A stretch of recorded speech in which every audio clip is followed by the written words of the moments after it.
तो क्या शत्रुहंता बनने के लिए पीएम मोदी ने बगलामुखी की साधना की है? पीएम मोदी ने यह भी बताया था कि 17 साल की उम्र में जो उन्होंने हिमालय की यात्रा की थी, इस दौरान वो ब्रह्म मुहूर्त में सुबह 3 बजे से लेकर 3:45 के बीच में जग जाया करते थे और बर्फीले ठंडे जल से स्नान करते थे। ये कोई छोटी मोटी बात नहीं है, ये सभी साधक के लक्षण हैं। प्रधानमंत्री की इस वाक शक्ति जो दिखाई देती है, वो इस बात का प्रबल संकेत देती है कि उन्हें नवम महाविद्या माता मातंगी का वरदहस प्राप्त है।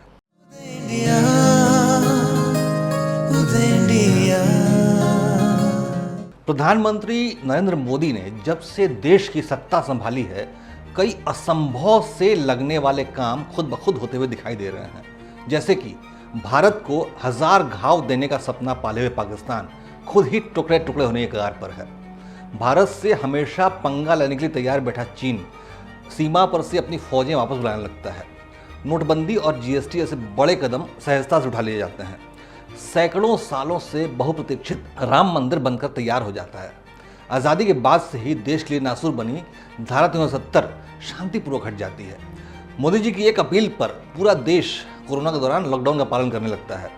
अमेरिका और रूस जैसी परस्पर विरोधी महाशक्तियां सर झुकाकर मोदी जी की नसीहतों को ध्यान से सुनती हैं। उत्तर कोरिया का किम जोंग जैसा जिद्दी तानाशाह सिर्फ और सिर्फ मोदी की बात सुनता है। मोदी के पहुंचते ही रूस और यूक्रेन आपस में लड़ाई बंद कर देते हैं। हजारों साल पुरानी जातियों की रूढ़ियां तोड़कर देश के करोड़ों लोग आंख मूंद कर अपने प्रधानमंत्री पर भरोसा करने लगते हैं। ये सभी इस बात का संकेत है कि नरेंद्र मोदी का व्यक्तित्व सामान्य नहीं है। आप उनके कट्टर समर्थक हों या प्रबल विरोधी, इतना तो तय है कि मोदी के बारे में सोचे या चर्चा किए बिना आपका एक दिन भी गुजर नहीं सकता है।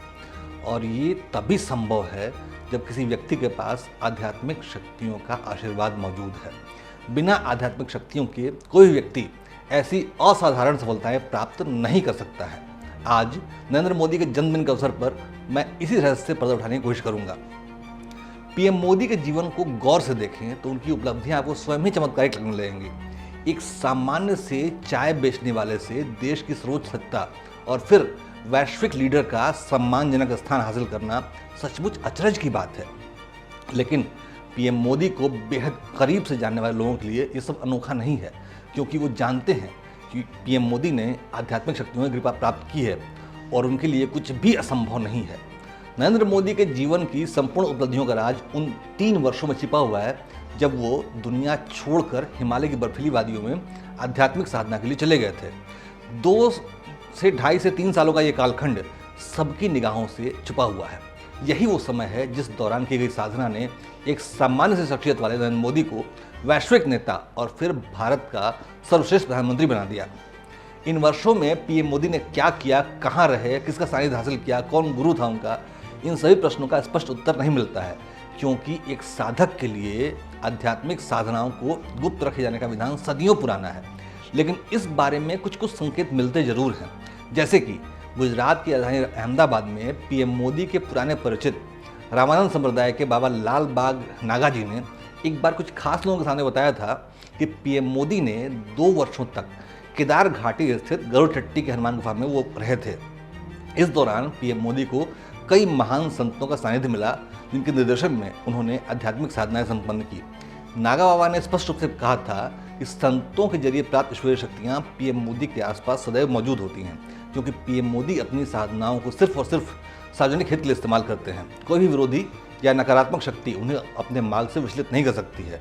नागा बाबा ने यह भी बताया था कि आज भी पीएम मोदी प्रतिदिन सुबह सुबह गुरुजनों से प्राप्त आध्यात्मिक विभूतियों का पुनर्जागरण करते हैं। प्रधानमंत्री नरेंद्र मोदी के व्यक्तित्व को गौर से देखें तो पता चलता है कि उनकी जो सबसे बड़ी शक्ति है वो उनकी वाक सिद्धि है। वो जो भी बोलते हैं दुनिया उसे सुनने के लिए मजबूर होती है। उनकी वाणी सुनकर जहां समर्थकों का जोश कई गुना बढ़ जाता है, वहीं उनके विरोधी तिलमिला उठते हैं।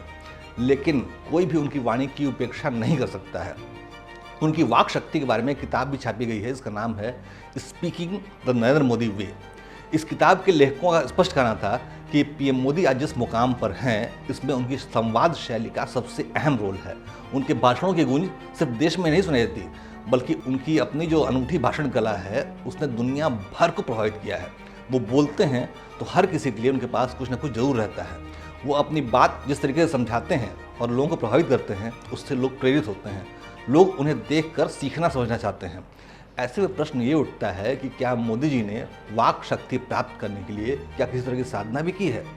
अब भारत की आध्यात्मिक परंपराओं को गौर से देखें तो वाक शक्ति के लिए 10 महाविद्याओं में नवम या फिर मातंगी यानी नील सरस्वती की साधना करने का विधान है। श्याम वर्ण की ये देवी मस्तक पर चंद्रमा, वीणा, शुक, इक्षुदंड और वेद को धारण करती हैं।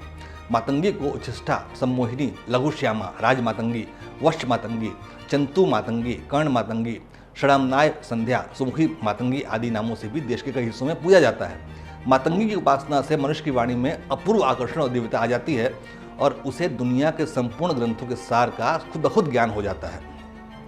हो सकता है कि पीएम मोदी ने भी माता मातंगी की उपासना की हो, लेकिन ये बात कोई बताएगा नहीं और कभी इस बारे में कोई सार्वजनिक चर्चा भी नहीं होगी। लेकिन प्रधानमंत्री की इस वाक शक्ति जो दिखाई देती है, वो इस बात का प्रबल संकेत देती है कि उन्हें नवम महाविद्या माता मातंगी का वरदान प्राप्त है।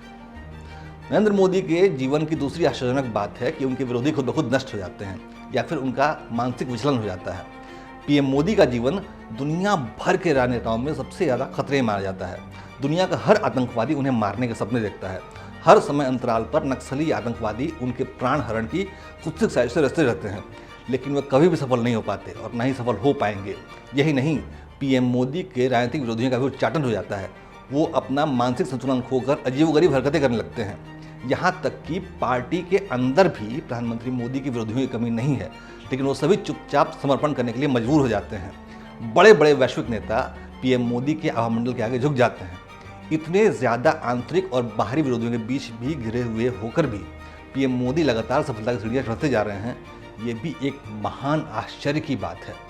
भारत की प्राचीन आध्यात्मिक परंपरा में माँ बगलामुखी की उपासना शत्रुओं की हानि के लिए की जाती है। उनका स्थान 10 महाविद्याओं में 8वां है। वो असुर की जिह्वा खींचकर संहार करते हुए दर्शाई जाती हैं। खास बात यह है कि माता बगलामुखी का प्रकट स्थल पीएम मोदी की जन्मस्थली गुजरात सौराष्ट्र का वही इलाका है। हल्दी से उत्पन्न होने के कारण माँ बगलामुखी को पीतवर्ण माना जाता है। माँ बगलामुखी स्तंभन की देवी हैं, यानी उनकी उपासना करने से साधक के शत्रुओं का स्तंभन हो जाता है। वो स्वयं ही अपने कृत्यों से नष्ट हो जाते हैं। तो क्या शत्रुहंता बनने के लिए पीएम मोदी ने बगलामुखी की साधना की है? हालांकि इस बात का कोई स्पष्ट उल्लेख नहीं मिलता है और न ही कभी मिलेगा कि पीएम मोदी ने कभी भी माता पिताम्बरा यानी बगलामुखी की साधना की है।